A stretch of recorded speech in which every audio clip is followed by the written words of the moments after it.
ଅନାନି ତମେ କହିବା କଥା ମାନେ ମୁଁ କୋଉଠି ଟିକେ ଠିଆ ହେବି ନାହିଁ।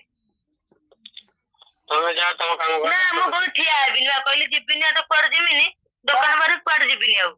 ସବୁ ଠିଆ ହେଇଛି ଯାଇକି ଠିଆ ହେଇ ପଡିଲି ସେଇଠି ନା କିଏ ଅଛନ୍ତି ମୁଁ ଠିକ ଅଛି ମାନେ ମତେ ଯିଏ ଯେତେ ମାରୁ ଯିଏ ଯେତେ ଦେଇକି ସନ୍ଦେହ କରୁ ମୁଁ କାହା କଥା ଶୁଣିବିନି। ମୁଁ ଜାଣିଛି ନା ମୁଁ ଠିକ ଅଛି ମୋ ଜାଗାରେ। ତମେ ତମ ଜାଗା ଠିକ ଅଛି ତ? ହଁ ଠିକ ଥାଅ ମୁଁ ବି ମୋ ଜାଗାରେ ମୁଁ ଠିକ ଅଛି। ଆରେ ତମେ କହିବାର କଥା କଣ କହୁନି ମୁଁ ଯିବିନି ତ ଦାଣ୍ଡ ଗୋଟେ କୁଆଡେ କିଛି ନୁହଁ ନା ଯିବିନି ବା କହିଲି ଯିବିନି ଫୋନ ଫପାଡେ ସିଧା ଭାଙ୍ଗିଦେବି।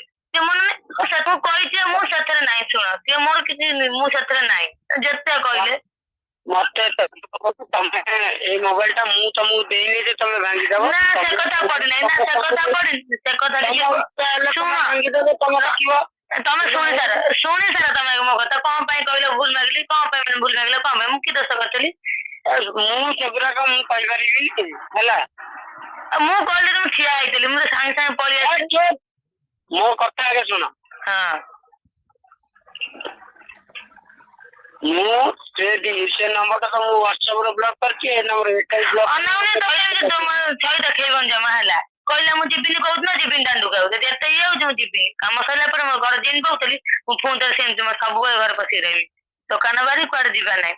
ଝିଅ ପାଇଁ ତମ ଇଚ୍ଛା ନା ମୁଁ ଯିବିନି ବା ମୁଁ କହିବା କଥା ମୁଁ ଠିକ ଅଛି ନା କହିବା ତମ ଇଚ୍ଛା ତମେ ଜୀବନ ସାଙ୍ଗେ ସାଙ୍ଗେ କଣ ହଉଛନ୍ତି ମୁଁ ଜାଣିଥାନି ହଁ ମୁଁ ତାଙ୍କ କଥା ହଉଛି ସେଥିପାଇଁ କହିଲି ମୋବାଇଲ ଟା ନେଇ ରଖୁନ 3-4 ଦିନ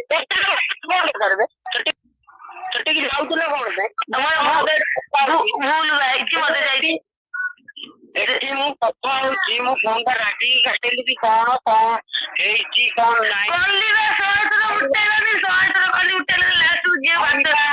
ଖାଇବା ପେଟକୁ ମୋ ପେଟ ଘରେ ମୁଁ ତମେ ବନେଇବ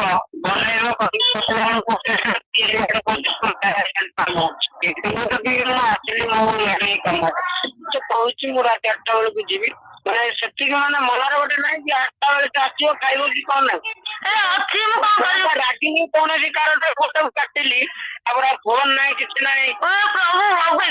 ଭଗବାନ ଶୋଇବ ନା ଆଗେ କୋଡେ ଥର ଖଣ୍ଡେ ଲଗେଇଛି ଲଗେଇ ତ ଉଠେଇନ ଭଗବାନ ଶୋଇବନି